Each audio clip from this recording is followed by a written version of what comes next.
Assalamu Walaikum. Hello friends, how are you?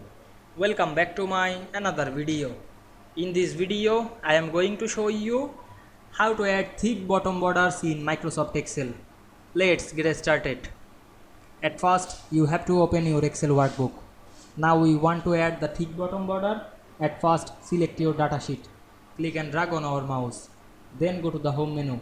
Select the borders drop down menu. And we can see here many border. Now I am find and select the thick bottom border.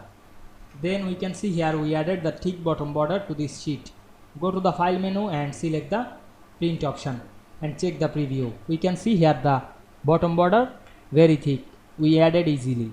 I hope you enjoyed my video. Please like, comment, share and subscribe my channel.